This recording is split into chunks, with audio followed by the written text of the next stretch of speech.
තිබ්බේ ගැටලු පාඩම තමයි මේ වයස සම්බන්ධ ගැටලුවක්. වයස සම්බන්ධ ගැටලුවක්. දැන් මෙතන කියනවා අයියාගේ වයස අවුරුදු 22යි මල්ලිගේ වයස අවුරුදු 8යි. අයියාගේ වයස මල්ලිගේ වයසෙන් දෙගුණයක් වන්නේ තව අවුරුදු කීයකින්ද කියලා. එතකොට පුතේ දැන් මේ වගේ ගැටලුවක් අපි හදනකොට අපිට මේ ගැටලුවේ කියන විස්තරේ මේ දෙනවනේ විස්තරයක්. මේ විස්තරය පොඩ්ඩක් ලියා ගමු. එතකොට මොන වගේ එකක්ද කියලා අපිට මේක හොයාගත්ත හැකි. සාමාන්‍ය විදිහට ලියා ගන්න. දැන් මෙතන අයියා කියලා තියෙනවනේ. අපි ඒකට අයන්න දාමු. මෙතන තියෙනවනේ මල්ලි කියලා. මයන්න දාමු. එතකොට අයියාගේ වයස අවුරුදු 22යි නම් අපි අයියාට 22 දාමු. ඊට පස්සේ මල්ලිගේ වයස අවුරුදු 8යි නම් මල්ලිට 8 දාමු. ඒතර මේ වගේ ගැටලු වල කියන්නේ අයියාගේ වයස මල්ලිගේ වයස වගේ දෙගුණයක්. කියන්නේ මෙයා දෙගුණයක්. ඒතර දැන් මෙතන දෙගුණයක් නැහැනේ 8 වරක් 2 16යිනේ. තව අවුරුදු කීපයක් ගියාම දෙගුණයක් කරනවා. දැන් අවුරුද්දක් ගියාම මෙයාට 23යි මෙයාට 9යි. තව අවුරුද්දක් ගියාම මෙයාට 24යි මෙයාට 10යි. 10 වරක් 2 20යි දෙගුණයක් වෙන්නේ නැහැනේ. තව එකක් යන 25ක් ගියාම මෙයාට 11යි. 11 වරක් 2 22යි දෙගුණයක් වෙන්නේ නැහැ. මෙයාට 26ක් ගියාම මෙයාට 12යි. 12 වරක් 2 දෙගුණයක් වෙන්නේ නැහැ. මෙයාට 27ක් ගියාම මෙයාට 13යි. 26යි 13 වරක් 2 ඒත් වෙන්නේ නැහැ. 28ක් ගියාම මෙයාට 14යි. ඔන්න බලන්න පුතේ මෙන්න මෙතනදී මෙයාගේ වයස වගේ දෙගුණයක් වුණා. එතකොට යම්කිසි අවුරුදු ගාණක් ඉදිරියට යද්දී මේ වගේ විවිධ දේ වෙන්න පුළුවන්. දෙගුණයක් හරි තුන් ගුණයක් හරි නේද භාගයක් හරි ඔහොම වෙන්න පුළුවන්. එතකොට අපි මේ දවස වෙනකන් අපිට මෙහෙම ලියාගෙන ගිය හැකියි. එතකොට අවුරුදු කීයකින්ද? මෙතන අවුරුද්දක් ගියා. මෙතන අවුරුදු 2ක් ගියා. මෙතන අවුරුදු 3ක් ගියා. මෙතන අවුරුදු 4ක් ගියා. මෙතන අවුරුදු 5ක් ගියා. එහෙනම් 6 වෙනි අවුරුද්දේදී මෙයාලගේ වයස දෙගුණ වෙනවා. 6 වෙනි අවුරුද්දේදී. දැන් ඔන්න ඕක තමයි මේ තියෙන ගැටලුව. හරි. නමුත් මේ ගැටලුව හදනකොට දැන් අපි හිතමුකෝ මේ අවුරුදු 6ක් ගියානේ මෙතන දෙගුණ වෙන්න නේද? හොඳට බලන්න මෙතන දෙගුණ වෙන්න අවුරුදු 6ක් ගියා. අවුරුදු 20ක් විතර ගියා නම් මේ විදිහට දෙගුණ වෙන්න ඔයාලට සිද්ධ වෙනවා මෙන්න මෙතනින් පල්ලෙහාට 20ක් විතර ලියන්න. පහලට 20ක් විතර ලියන්න සිද්ධ වෙනවා. එතකොට මේක මෙහෙම හොයන්න පුළුවන් කිසි ප්‍රශ්නයක් නැහැ. මෙහෙම අවුරුද්ද එකතු කරන් ගියාම කොයි වෙලේ හරි දෙගුණයක් එන නිසානේ අහන්නේ දෙගුණයක් වන්නේ අවුරුදු කීයකට සැරයක් පස්සේද කියලා නේද? ඒකට අපිට පුළුවන් මේක දෙගුණයක් වෙන අවුරුද්ද හොයන්න. නමුත් මේක දිග වුණොත් ඔයාලා ලොකු පේලි ගොඩාක් ලියන්න වෙනවා. ඉතින් ඒ නිසා අපිට මේකට අපි ගණිතයේදී මේ වගේ ගැටලුවකටත් කෙටි ක්‍රමයක් අපිට හඳුන්වා ගන්න පුළුවන්. හරි? මේ වගේ ගැටලුවකටත් අපිට කෙටි ක්‍රමයක් හඳුන්වා ගන්න පුළුවන්. ඒක තමයි කෙටි ක්‍රමය විදියට මෙන්න මෙහෙම කරන්න පුළුවන්. අපි කෙටි ක්‍රමයක් කියලා කියන්නේ කෙනෙකුට ඕනෑම ආකාරයකින් මේ උත්තරේ ගන්න පුළුවන් මෙතන තියෙන අංක හෝ විස්තරය භාවිතා කරලා හැම එකටම හරියන පොදු විදියක්. අන්න ඒක තමයි කෙටි ක්‍රමය කියලා කියන්නේ. ඒ කියන්නේ මෙතන තොරතුරු ටිකක් දෙනවා. ඒ තොරතුරු ටික අංක ටිකක් තියෙනවා තොරතුරු වල. සමහරවිට විස්තර දෙයි, අංක දෙයි, ප්‍රමාණයන් දෙයි. ඒ ප්‍රමාණයන් අතර සම්බන්ධයක් ගොඩනගලා අපිට උත්තරේ ගන්න පුළුවන්.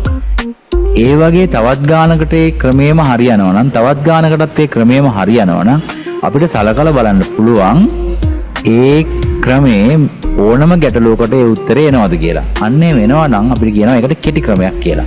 හරි? ඒතර ඔයාලට මෙතන තියෙන අංක වලින් ඔන්න බලන්නකෝ මම මේ විස්තරයෙන් මම දැන් ආයෙත් ලියන්නම්. මේ විස්තරයම ආයෙත් මම ලියලා බලන්නම් ඒකට කෙටි ක්‍රමයක් තියෙනවද කියලා. දැන් බලන්න පුතේ මෙතන තියෙනවා අංක ටිකක්. අපි දැන් බලමු මෙතන එන උත්තරේ යම් ගානක් එකතු කරලා මෙතනට උත්තරයක් එන්නේ. මෙන්න මෙතනින් දෙගුණයක් වෙන උත්තරයක් ගන්න පුළුවන්ද කියලා බලන්න ඕනේ. එතන මෙතන අංක 3න්නේ තියෙන්නේ. ඒ අංක 3 මේ පුංචි අංක දෙක. පොඩි දෙන්නා ගුණ කරන්න, අඩු දෙන්නා ගුණ කරන්න. ඒතර අඩු දෙන්නා කවුද? 8 වරක් 2නේ. 8 වරක් 2. 8 වරක් 2 16යි. අඩු දෙන්නා ගුණ කරන්න. ඊට පස්සේ මෙතන ඉතුරු උන එක්කෙනා කවුද? මුළු ගාන මේකනේ. මේ 22කින් 16ක් අඩු කරනවා. මේ 22කින් 16ක් අපි අඩු කරනවා. හරි? අඩු කරපුවාම 12න් 6ක් 6යි, එකෙන් එකක් බිඳුවයි. ඒතර උත්තරේ 6 එනවා. මේක දෙගුණයක් නම් මේකට එකක් අඩු ගන්න. එකයිනේ. අර දෙගුණයක් නම් එකක් අඩු ගානෙන් මේක බෙදන්න ඕනේ. ඒක තමයි මේ ක්‍රමේ එන්නේ. ඕනම ගැටලුවකට එතකොට ඒක එනවා. එකෙන් බෙදන්න ඕන. උත්තරය එතකොට 6යි. දැන් අපි බලමු මේකට 6ක් එකතු කරලා දෙගුණයක් වෙනවද කියලා.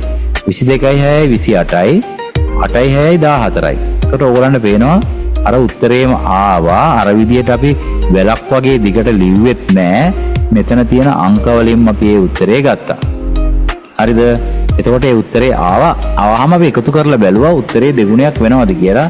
මටත් අවුරුදු 6ක් ගියාම අයියටත් තව අවුරුදු 6ක් ගියාම මට 14 වෙනවා, අයියට 28 වෙනවා. ඔන්න දෙගුණයක් වෙනවා. හරි?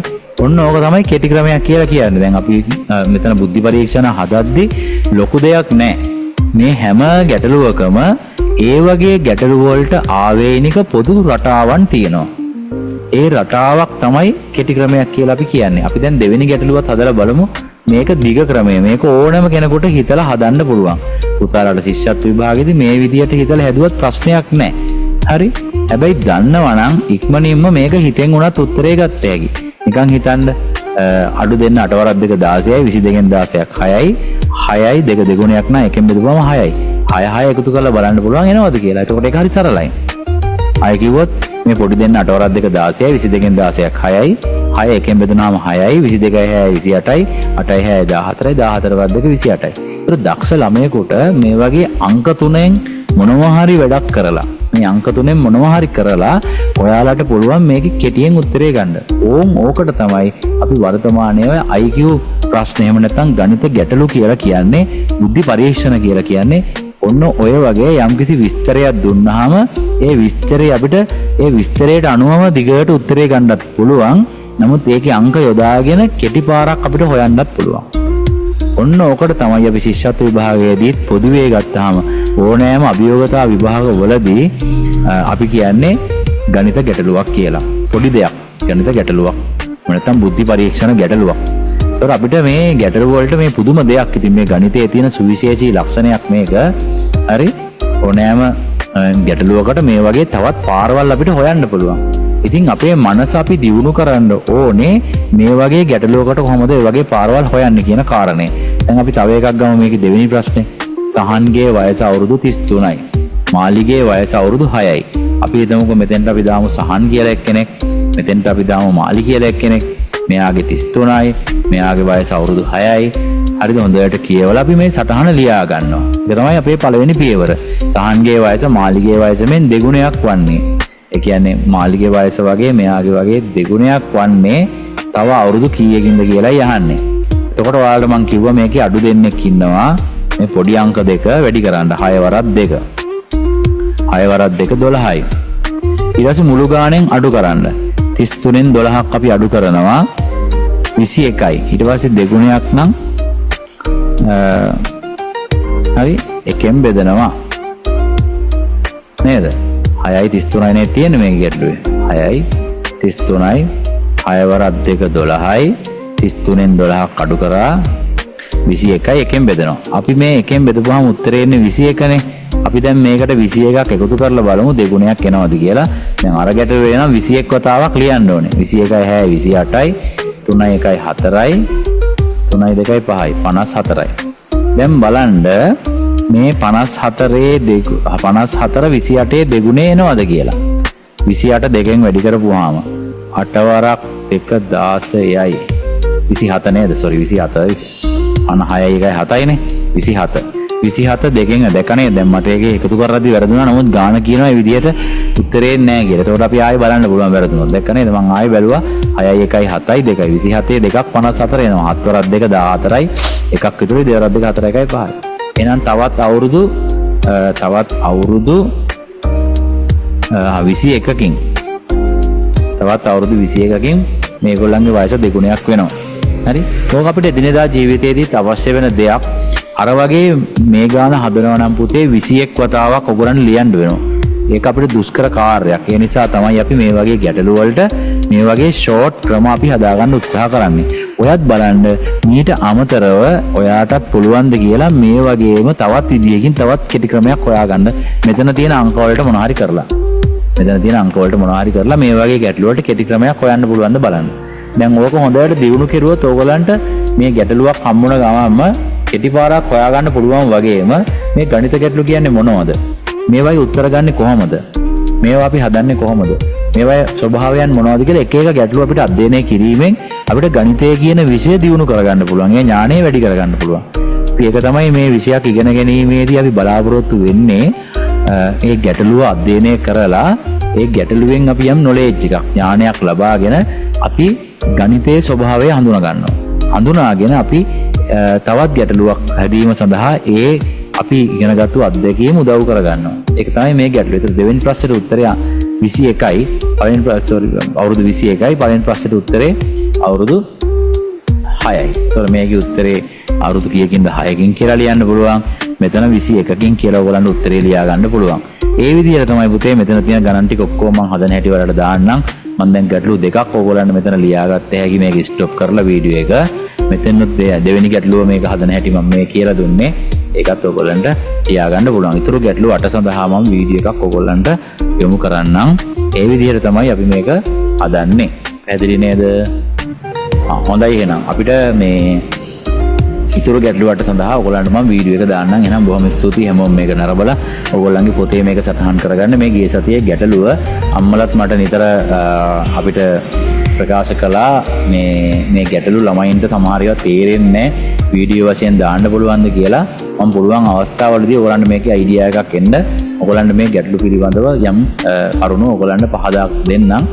ඒ වලට මේ අත්දැකීමෙන් පුළුවන් ඔයාලට මේ ගොඩාක් මේ ගණිත ගැටලු සහ ඔයගොල්ලන්ට ගණිත ඥානය වගේම එදිනෙදා ජීවිතයේදී අපිට හම්බෙන මේ වගේ තැන් අපිට දකින්න ගණිතයේ අසුරෙන් දකින්න. ඒක තමයි අපි මේ විභාගයේදී බලාපොරොත්තු වෙන්නේ. ඉතින් මම ඔයාලට කියන්නේ ගණිත ගැටලු වල සාම්ප්‍රදායික ක්‍රමයට හිතන්නේ නැතුව මේ වගේ සරලව හිතන්න. මේ වගේ සරලව හිතන්න. හැබැයි මේක එකපාරට හදන්න සංකීර්ණ වැඩක් මේක. මේව ළමයින්ට කල්පනා වෙන්නේ නැහැ. ඒක සාමාන්‍යයි පුතේ. ඔයාලටත් එහෙමයි මටත් එහෙමයි මහාචාර්ය කෙනෙකුටත් එහෙමයි. ඉතින් මේක ඔයාලා මේ අනිවාර්යයෙන්ම මේවා ප්‍රැක්ටිස් කරන්න ඕන. ඕනම කෙනෙක් එහෙමයි. නේද? ඉපදෙනකොට අවදින්න බෑනේ කාටවත්. කාලයක් යනවා. ඒතකොට කාලයක් අය ප්‍රැක්ටිස් කරගුවාම හැමෝටම අවදින්න පුළුවන්. ඒ වගේ තමයි මේකත් ප්‍රැක්ටිස් කරන්න ඕනේ නං ඈ. එහෙනම් අපි ඊළඟ වීඩියෝ එකෙන් හම්බෙමු පුතේ ඈ. හරි හොඳයි. එහෙනම් හැමෝටම ආයුබෝවන්.